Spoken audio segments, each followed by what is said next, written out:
Thank you and welcome. We're here in studio today. I'm Ashley McGuire, and I'm here with my colleague at the Catholic Association, Andrea Picciotti-Bear, and we're so blessed to be joined by our guest today, who is Meg McDonnell, and Meg is the editor-in-chief of Verily magazine, and it's really great for me to have Meg here because many years ago, Meg and I did a journalism fellowship together for people who were hoping to get their start, get a toe in the water, and here we are years later working in the field. So Meg, thanks for being here today. It's great to be with you. Thanks so much for having me.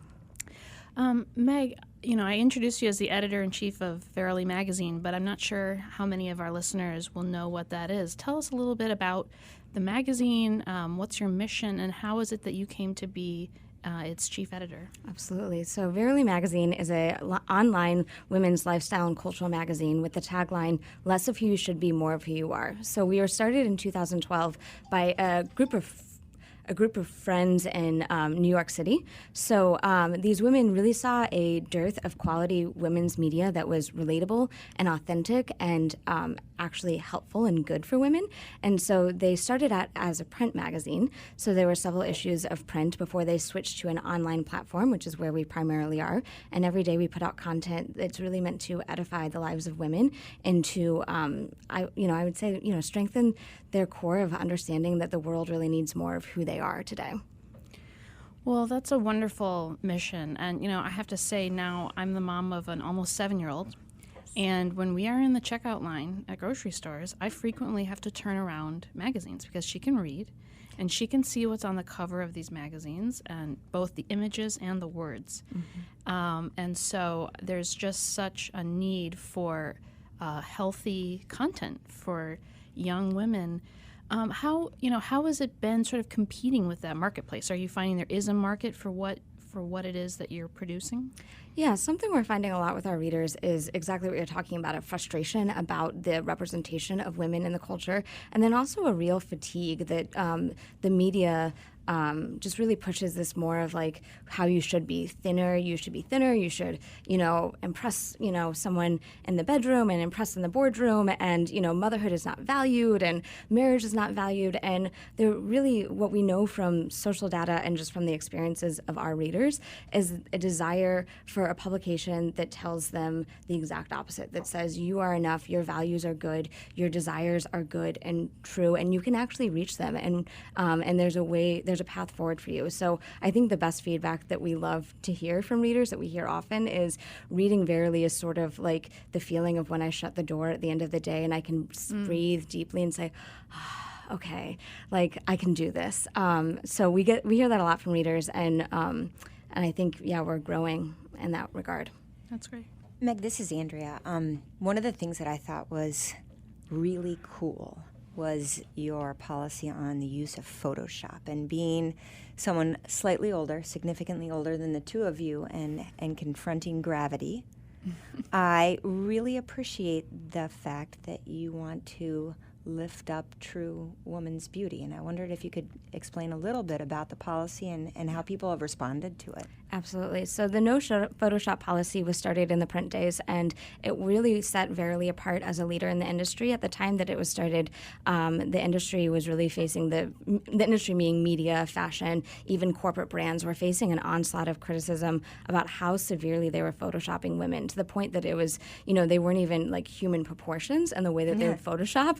And Verily, when they started, said that's, it sets too high of expectations to women, like Ashley referring to her daughter looking at pictures, and sets too high of an expectation. It is unrealistic to think that a woman's not going to have, pimples from time to time, or moles on her back, or beautiful curves. And so Verily decided we will never, ever, ever Photoshop. They also took it a step further and decided the models that we will use, many of them are not actually trained models. They're everyday women.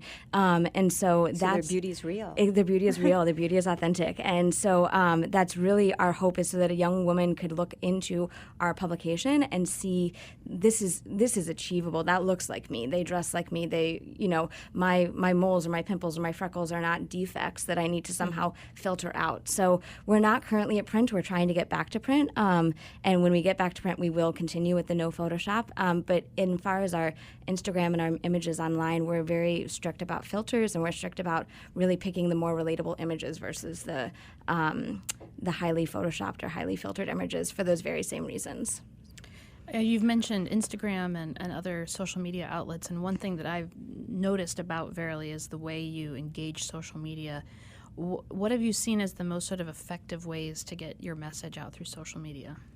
Well, our most popular on social media are what we call daily doses, and they're short phrases. We usually post them at 9 in the morning, and it's meant to be an empowering, encouraging vote of confidence. I think the tagline we like to put with that is, a reminder that the world needs more of you today. So women really have come to see that as a trademark of Verily. We find that if we're late or if we forget one day, women will write us and say, "Where was my daily dose today?" So, and throughout the day, people are, sharing those and liking those. So that's been really a beautiful way that we can empower women very simply. They can share it with their friends very simply. The other ways is, again, the relatable images, articles that are relatable. The topics that we address are things like how to, handle conflict with difficult colleagues, to time management, to keeping in touch with your siblings when you're grown up and you're all busy with jobs and families. And so really just speaking to what are the certain pressure points in a woman's life, or the things that might be stressing her, and how can we offer her just a simple tweak or a simple way that she can move forward closer to those desires. You mentioned marriage as something that most modern women's magazines aren't exactly promoting, and I don't really read many of them, but I think from what they're screaming out from the covers, it's not exactly pro-marriage. And this isn't your first go at managing a sort of digital platform that's promoting something. Tell us a little bit about your past work in trying to promote, marriage as a positive social good. Absolutely. So when Ashley and I met, actually, I was the journalism project that we both got fellowships on. My topic was on marriage, and in particular, the increasing divide between the wealthier Americans and the middle class and poorer Americans on marriage. So basically what we're seeing, Charles Murray calls it a coming apart of America, but basically those who have a high school education or less are less likely to get married by pretty staggering numbers than those who have a college education. And what that means, especially for young women and young men and their children, are higher rates of poverty, higher rates of single parenthood, higher rates of depression and alcoholism, and a whole different other host of issues in their lives. And so I, prior to being at Verily, ran an online platform that was called I Believe in Love, that was storytelling from the young adults in those demographics. So these young adults that worked in factories, they worked in coffee shops, they were single moms or single dads, and it was really giving them a place to tell their stories about their desires for marriage and family, and for a more authentic dating. And it's interesting to, I remember talking with a lot of them about magazines and how frustrated they were. The magazines would say things like, date this way, and they're like, but that doesn't work. Like, they're not giving us real advice. And so that work really led naturally into Verily, where the stuff that we talk about with relationships as relates to romantic is how to handle conflict, what qualities to look for in a person that you might want to marry, how family of origin impacts the way that you love other people, how to really communicate better and love each other better, and not as much what the secular publications of how to impress them in the bedroom. We obviously would never go there. So, well, Meg, I was just thinking about it. Having gone to the grocery store a lot recently, we tend to always run out of things. The message that's being pushed in secular magazines is frightening. It's gross often, and you seem to be offering a counter that's much more beautiful, much more filled with light and love and real and accessible. Do you see people, is it one of those kind of emanating effects that people are telling their friends, check out Verily? Is your readership expanding? And are people asking for more commentary on certain areas. Absolutely. So just on the point of relationships, because I think this is where a lot of people are really interested about, the message that secular publications are pushing versus what we are. Our relationship content is some of our most popular content. It's the content that grows at the highest volume. It's not content that people always are maybe going to share on their Facebook or on their, Instagram. Like, I'm not going to share, like, how to handle conflict with your boyfriend. Like, I don't, I don't see that on At least Facebook. not to your boyfriend's mother. Right.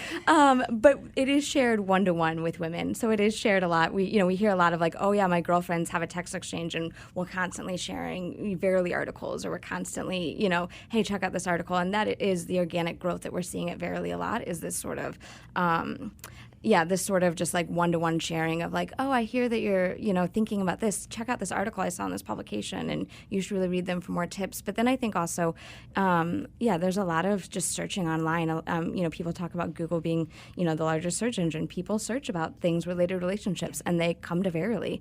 And that is another avenue of growth that we have, is that we have a strong search presence, and they're able to, people that, maybe are more inclined to pick up Cosmo are also reading a great message from Verily, and hopefully that's making a difference too. So, Meg, you're Catholic. We're both Catholic, and you're really working in a secular lane.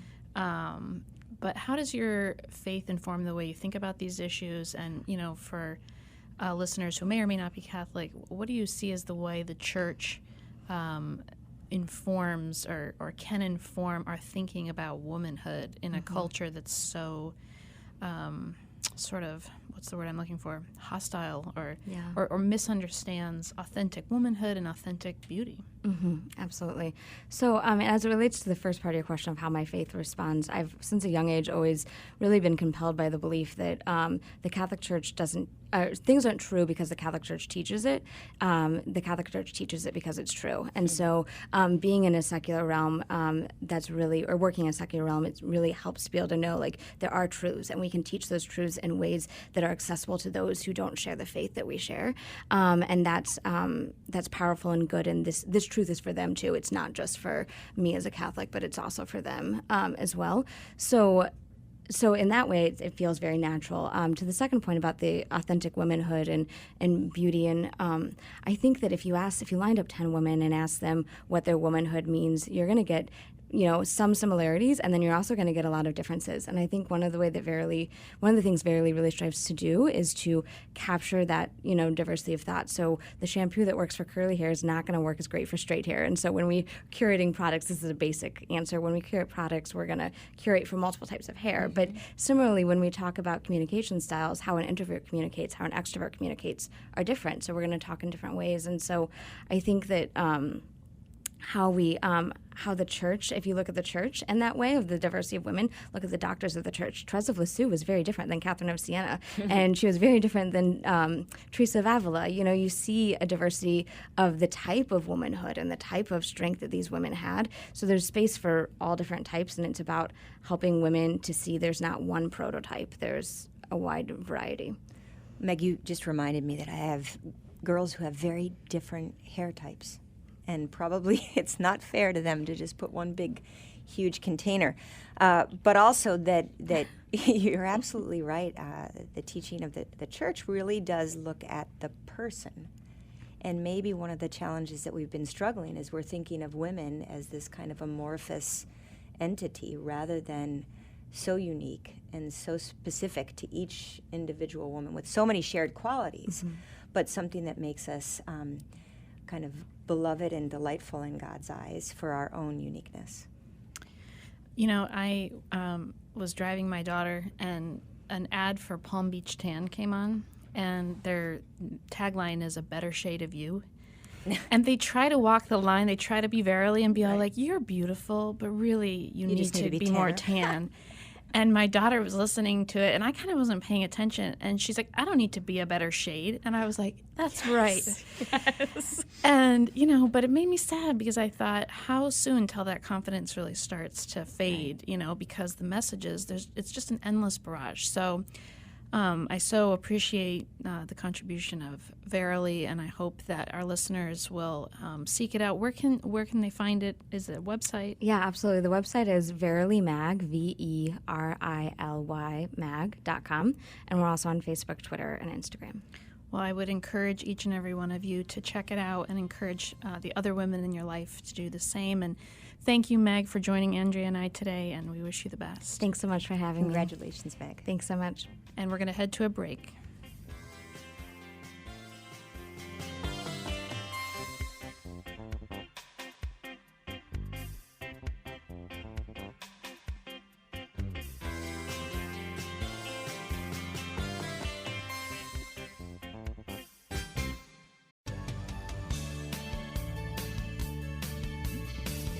Welcome back to Conversations with Consequences. I'm your hostess, Dr. Grazie Christie, and I am in studio with Andrea Picciotti-Bayer, my colleague, and my other colleague, Ashley McGuire. Hi, ladies. Hey, it's great to be with you. So this hour, we've been talking about women in media, and we're joined by a very good friend of ours, Susie Pinto. She's the executive producer of EWTN News. She's a journalist, and she specializes in covering the Catholic Church. Welcome, Susie. Thank you for having me. Well, it's wonderful to sit around the table and talk about female subjects, and especially female women in something so complicated as the media. And how long have you been in media, Susie? I've been in media for the last 15 years. I started out my career in Rome. I worked for the Vatican press office, and I worked for a news agency that John Paul II founded called Vatican Information Service. And then I came back to the States, and I went to a secular media company, the ABC affiliate in Chicago, ABC 7 Chicago. And it was a big newsroom, a completely different ball game than Rome. And now I'm here at EWTN, specializing in covering the church and bringing the Catholic perspective to all news. Now, Susie, I think you're fabulous, and it's not just because you went to Northwestern for undergrad, right? For undergrad? I did, yes. I guess you did too, Andrea? Go Cats. Go Cats. Go Purple. But I also think it's really interesting because you've had the experience working for a secular outlet and then working for a news agency within the church and then transitioning to where you are now, which is an agency reporting on the church, but with formation of Catholics. And I was wondering if you kind of had a sense of did your perspective change? Obviously, as you grow and matured in your profession, it did, but when your different roles changed from one group to another? Absolutely. I think that in every position I've held, I've learned, seen a different aspect of the business, and I've been able to, expand that breadth, that depth of knowledge. And so, obviously when I first started out in Rome, I was, young. I didn't have a lot of experience, and everything was a new experience when I would interview somebody or I would have to meet a deadline. So those are just, the growing pains of your earlier career. And much like our very young podcast. Except not so fun. Because we're not young, unmarried, and in Rome. Well, except you're all experts, even. Oh, that's very nice of you to say. So, as in a career, each role you learn new things. Things you think you could never have done before. I remember when I went to ABC 7 from Rome, I had a very specific, narrow focus in Rome, and here I was in a big newsroom where there were 200 people, and it was around the clock, 24/7. And I thought to myself, when the first breaking news story happened, how am I going to do this? You're stressed out. You have a news director behind you who's barking orders, and you have to get the story out. So I think every professional experience just pushes your limits and helps you to learn and really dig in. And before that, you were covering the Vatican, a place where things move at a very different pace. Like molasses. Exactly. What and where was it- people don't ask questions and people don't. It's a very different environment. Absolutely. What was it like being a woman and a woman journalist in a place like the Vatican, which I imagine to be more of a man's club? It is. In some ways, I should. That's a little strong. Well, it's definitely, there are definitely more men than women in the Vatican, that's for sure. The Holy See Press Office is an interesting office within the Vatican. It's maybe more it's atypical in the sense that it's mostly lay people. So I worked with other lay people from around the world. There were several other women, so we weren't, a tiny minority. So it was a great experience, and it was, unusual within the Vatican, but very much lay Catholics who were committed and wanted to serve the Church, and who were offering their professional services in order to get the message of the Vatican out and to help the Holy Father to reach the entire world. So it was a wonderful experience. It was in many ways, I was working with people from all over the world, and so we were all working in a third language, which was not native to most of us. So that was an interesting experience. But really, it was an experience that kind of defined my life and helped me sort of narrow my, my professional goals. Susie, you've, having worked both in secular media and now in Catholic media, what's your sort of take on today's coverage of the Church? I think that one great thing now is that there are so many different Catholic outlets that are reporting on the Church, and I think that has grown out of a need from a need that the faithful have expressed that they would like to hear, and they would like reporting on the Church from a Catholic perspective, from a truly Catholic perspective, a perspective that respects the teachings of the Church and helps people understand those teachings. And so I think that that's very interesting because the media landscape, media is expensive to produce, and at a time when most outlets are paring down and trying to streamline, there's been this rebirth of Catholic media, and I think it really speaks to that need, that desire from the public that they want to hear information that is true and represents the Church's teachings, but also helps people understand the events that are going on, and from that Catholic perspective. I think that there are so many great news organizations out there right now. Of course, EWTN, who I work for, is the biggest religious media network in the world, and we are available on digital, radio, television, and so we really have been able to branch out, which is fantastic. But I have many other colleagues in different Catholic organizations who are also doing fantastic work, so I think it's a really beautiful moment for Catholic media.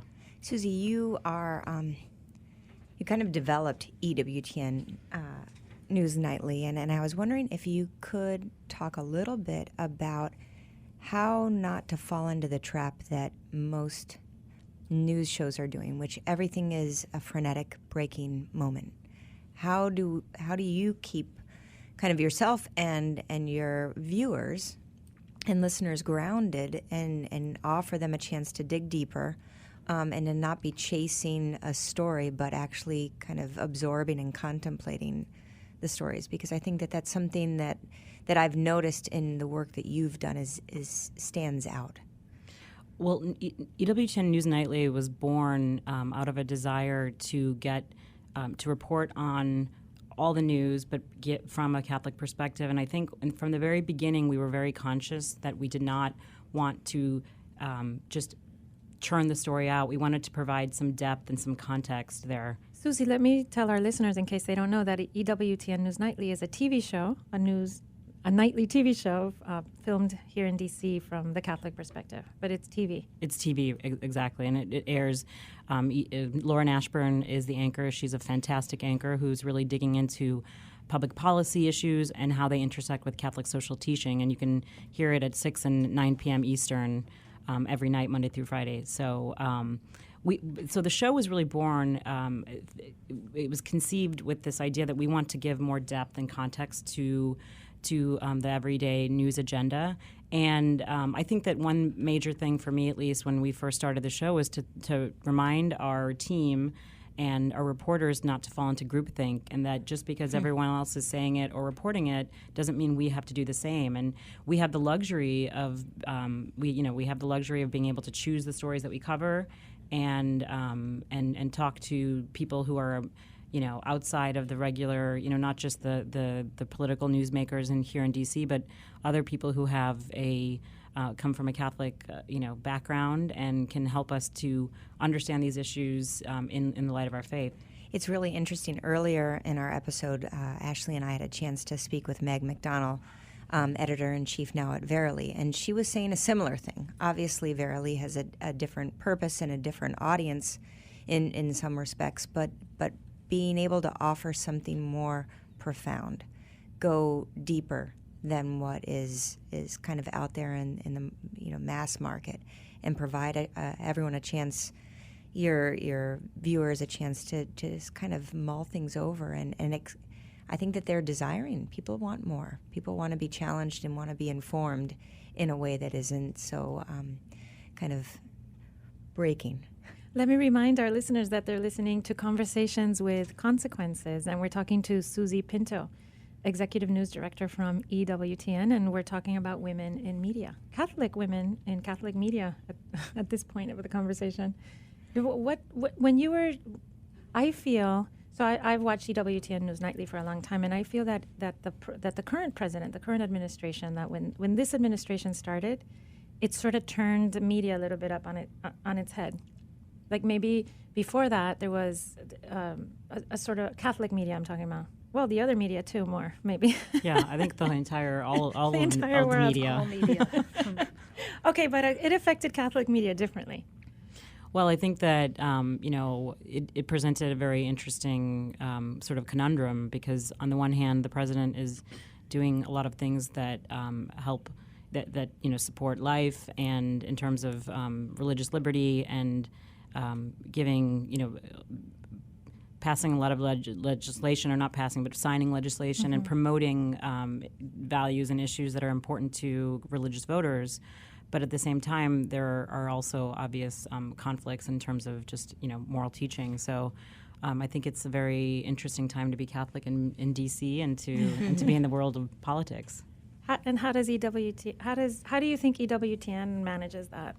Well, straddles all those incongruities? Well, what we try to do is just present the news in a truthful, transparent way, and to provide when there is.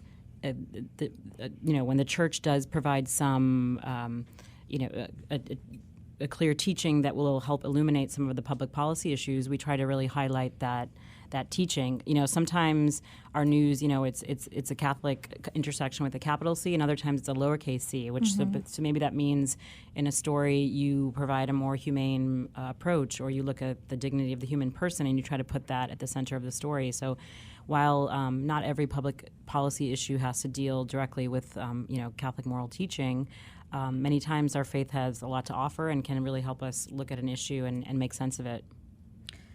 Susie, you've got kind of a jet-setting life. You've done a lot of travel, and a lot of that has been following Pope Francis. What are some of the most memorable trips you've been on, or things that you've sort of witnessed firsthand in your travel for EWTN? I had the pleasure of traveling to the Philippines when Pope Francis went to the Philippines, and that was an incredible experience, because just the sheer number of people that came to see the Pope and to attend his Mass, I think that was one of the biggest gatherings of people in the entire.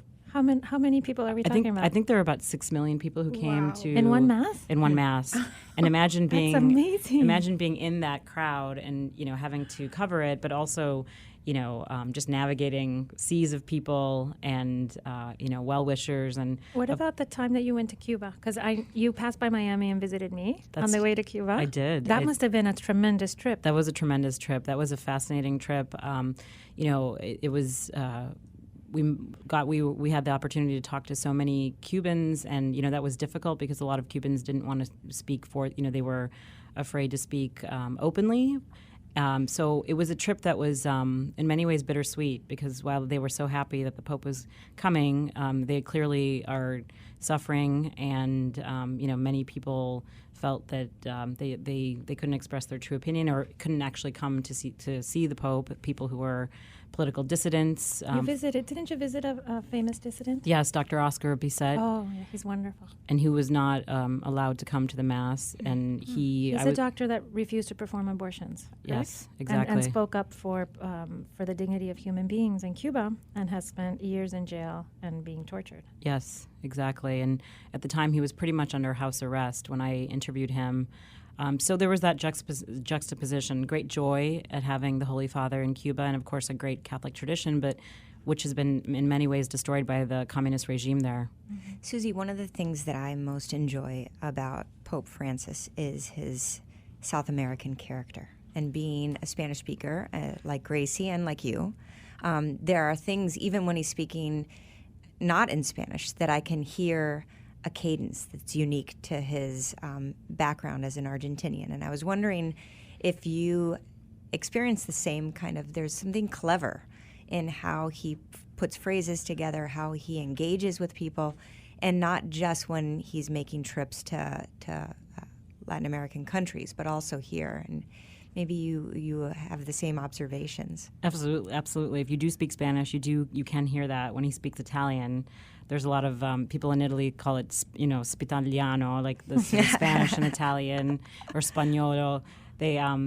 So anyway, he definitely, I think that the fact that Pope Francis is a Latin and is Argentine really facilitates his communication, his connection with people, because that is part of the culture. Yeah. And of course, he communicates that with every person that he meets, whether in whatever language he's speaking. And you really see that in Rome when these crowds of people come from all over the world and they get to touch him, or they hand their baby over to be kissed by him, and he has this very special way of connecting with people, and I think that very much comes from his Latin roots. I felt that a lot when I was in Philadelphia. I think with you, Susie, and with you, Ashley, the three of us were there when he came to Philadelphia, and I was listening to him speak in Spanish.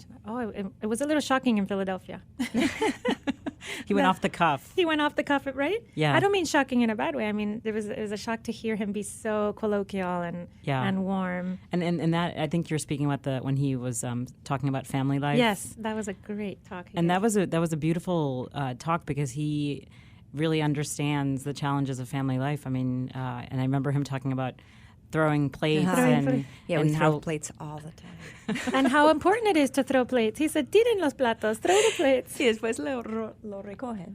He was fine with throwing plates. I'm glad. That's good. That makes me feel good. Well, he's a pastor at heart, isn't he? And he understands that family life is messy, and it's beautiful to hear him just, recognize that.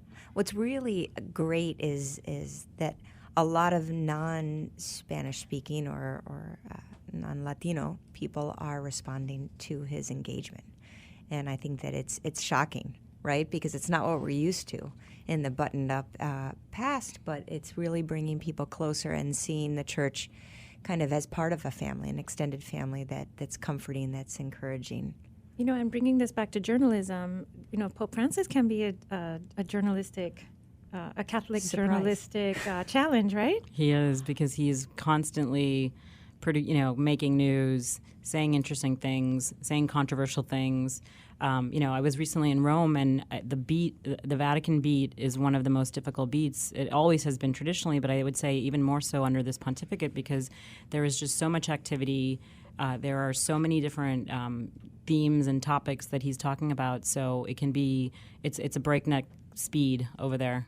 Susie, do you think that the secular press understands Francis by comparison to maybe more well-formed Catholic people in the media, or is it? I think that I think generally speaking, the secular press has done a good job of covering his pontificate. Of course, I think when it comes to some thorny, controversial issues, I think there is a bit of a misunderstanding, especially when he can speak off the cuff, and certain things that he says are interpreted by them, perhaps in a light that's not exactly 100% authentic or true. But I think generally the secular media has done a good job, and I think I have to say that at the very least they're paying very close attention to the Catholic Church, and I think that's a great thing. So I think in terms of evangelizing and bringing interest in the Church, I think that that can only do good things. Susie, what's in the future for you? I know that your current position is new, right? So what are you looking forward to doing in your new position? Well, I'm going to be looking at our editorial strategy and direction, helping Dan Burke, who's the president of EWTN News, to take EWTN News, hopefully to another level. I'm going to be helping to develop new content and programming, and just making sure that we are covering all the Catholic issues that we should be covering, and clarifying Catholic issues when there's a doubt. Well, and the church has such an important role right now in helping to clarify so many issues. So we're really looking for you to continue to shine in your job. And we'll be watching you in your career. Thank you, Susie, for joining us. Thank you.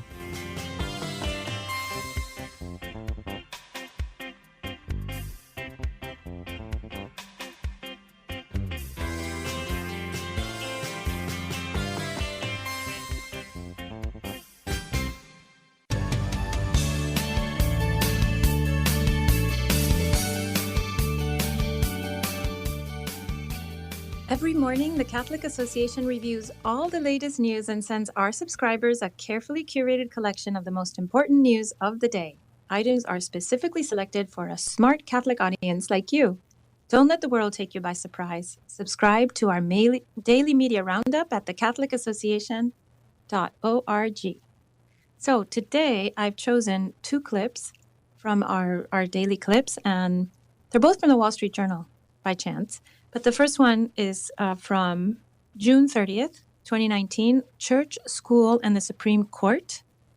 The subtitle is, "The Justices Finally Tee Up a State Blaine Amendment for Review." So this article is about a case going on in Montana where there is a Blaine Amendment. And I think maybe Andrea should tell us about it since she's our legal eagle. It's a really great news for the law and for religious freedom. It's called Espinosa versus Montana Department of Revenue, and just like you mentioned, Gracie, it's the court has a chance to finally put these Blaine amendments to rest. These were kind of laws that were popping up in different states that had a really anti-Catholic bias in their history. And they would prevent the state from offering generally available programs or supports to groups just because they were attached to a church. And a couple of years ago, 2 years ago, the court had a chance to address this in Trinity Lutheran versus Comer, and it was and that was about playground material, right? That the state was handing out to private enterprises. So it was to private schools. Yeah, it was a cool program to recycle used tires for little kids' playgrounds. And Lutheran Church wanted to resurface their preschool playground, and the state said that they couldn't because they were a church. And the Supreme Court said, "Oh, yes, you can." Because denying the ability of this church, who was otherwise qualified, just because they were a church, was religious discrimination. Now, why didn't this case put the Blaine amendments out of play? Well, I think that's a good question, Gracie, and the court is really going to have to look at whether Trinity Lutheran answers it or whether there's more to the issue because of the benefits to individual families. In this case, it's dealing with a tuition scholarship, allowing families to take in, which is crazy, up to $150 tax credit if they send their kids to any private school. And Montana was saying you can't take advantage of this tax credit if the school that you choose to send your child to is religiously affiliated.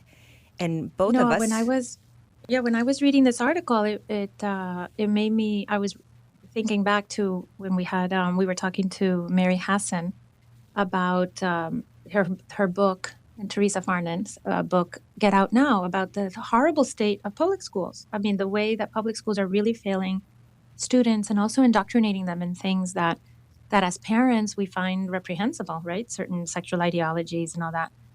So the Blaine amendments make it impossible, I think, in many states, for the state to treat private parochial schools, for instance, with the same benefits that they give other schools. Well, and even if our local school districts aren't as horrible as some of the most horrible, as Catholics and as many Christians out there want our children's education to have a religious component to it and to be treated somehow as second-class citizens in the state is really a shame.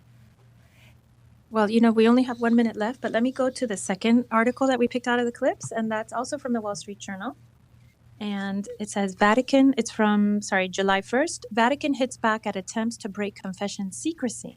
So I thought this was really interesting. In Australia, the United States, and maybe in the UK as well, maybe not, maybe US and Australia, there has been talk about erasing the, making priests liable if they don't break the seal of the confessional, if they listen to a confession, if they hear a confession of someone who is committing child abuse. And the Vatican has written a 5-page document that Pope Francis personally approved and ordered its publication, underscoring the importance and the absolute inviolability of the confessional and the secrecy of the confessional. Well, and I think we need to realize as much as we want to remedy any kind of child abuse or any kind of crime that's going on, above that is we want people's salvation. And so we need to pray that these horrible offenses come to light in other ways, but that the people who come to the confessional can be able to get absolution and hopefully not commit their crimes anymore. Right, and feel safe that that their sins will remain there and not ever be told abroad, right? That's a very important thing. Well, anyway, it's time to wrap up, and you can find these links to these articles on the podcast show notes. To subscribe to the podcast and the media clips, go to thecatholicassociation.org. Next, we have our weekly homily segment from Father Landry, who is kind enough to give us 3 minutes of his time to prepare us for this Sunday's Gospel. This is Father Roger Landry. Let's turn to the consequential conversation Jesus wants to have with us each Sunday. He's going to send out his 72 disciples to proclaim his kingdom and to bring the power of that kingdom out. Jesus wants us to see ourselves in those 72. A short time earlier in St. Luke's Gospel, Jesus had sent out just the 12 apostles, those who would become his first priests. But Jesus was teaching us very clearly here that to share the gospel is not meant to be the tasks of priests alone. So he appointed 72, probably the 12 apostles, and 60 of whom we would call today lay people, and sent them out to all the neighboring towns and villages. The harvest is abundant, he said, but the laborers are few. Jesus not only instructed them to pray to God the Father to send more laborers, but was showing them the way the Father responds to that prayer, precisely by sending them out as laborers for his harvest for souls. I've always thought that the 72 was more than a symbolic number going back to the Old Testament with the 70 judges chosen by the Lord to help Moses do his work. But it probably implies that the Lord was basically sending out everyone who was a willing, consistent follower. He wanted all hands on deck. Just as the Lord Jesus in this gospel scene sent out basically everyone he had, so today he wants each of us to grasp that he intends us to be sent out as well. How are we to carry out this mission, this apostolate of sharing the gospel of the kingdom that Christ entrusts to us? The gospel, Jesus gives us 3 principles that are valid in every age, which we can examine as necessary for us to accomplish that mission. First principle is that Jesus sent us out with a message. Peace in the kingdom of God is at hand. The two are allied. The peace they were to announce was precisely the peace that Jesus had been preaching. Peace through God, through the forgiveness of the sin by which human beings cut themselves off from God.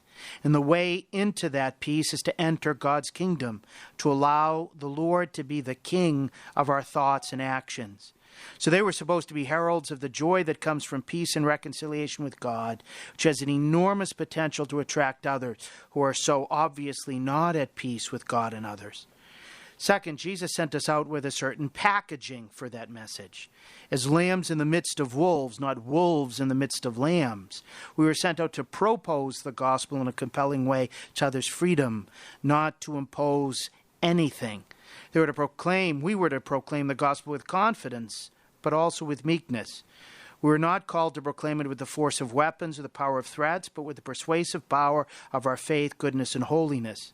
This is why Jesus instructed us to go out with no purse, no bag, no sandal.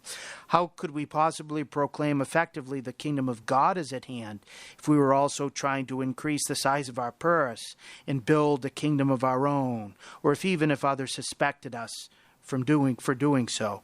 And that brings us to the third point, that Jesus was sending us out as lambs among wolves with the message of a true revolution.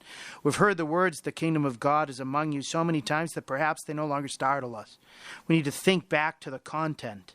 The 72 were sent to proclaim this kingdom at a time of greatest strength in the Roman Empire, an empire that didn't take any challenges to its authority, could be more brutal against insurrectionists than a pack of wolves against injured animals.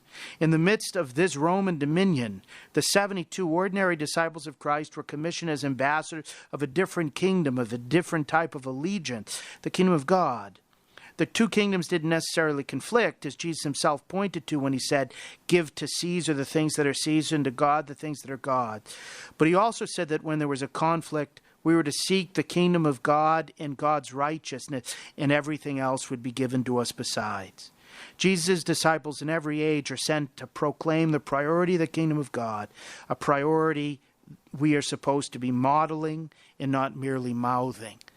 So today, this Sunday, Jesus wants a consequential conversation with us, precisely to hear his summons to us to come to him and to be sent forth so that we might be the heralds of his kingdom, the kingdom that is meant to last forever. God bless you all. Thank you so much, Father Landry, for those 3 minutes that you give us so generously out of your busy week for the homily, a short homily for this upcoming week's gospel, this upcoming Sunday's gospel. And it's a great preparation for us. So this episode of our podcast and radio show has been really fun for me because it's been about women in Catholic media, and I now am a woman in Catholic media. I'm very much enjoying this podcast, and it's been quite a challenge. And I really admire people like Susie and Meg, who have gone out there into the world of journalism, which is so complicated, and have made a great success of it in ways that are not only successful because they attract listeners and watchers and deliver a fabulous product, but also successful because at the same time they are being good. They're being witnesses, right, to the gospel truths and making, taking souls towards the church and towards Christ and towards God, and being such a positive influence on everything that they touch. So that was wonderful speaking with Susie and Meg, and I'm so grateful that Andrea and Ashley were able to join me. It'd be very hard to do this by myself. It'd be impossible to do it by myself. And it's been a wonderful time. So you've been listening to Conversations with Consequences. I'm Dr. Grazie Christie, and I am your regular host at our podcast and radio show, which is a service of the Catholic Association. Please be kind enough to subscribe to our shows wherever you get your podcasts. You can go to thecatholicassociation.org/podcast. Please subscribe, rate us, review us, and recommend us to your friends. Thank you for listening, and we'll be back next week.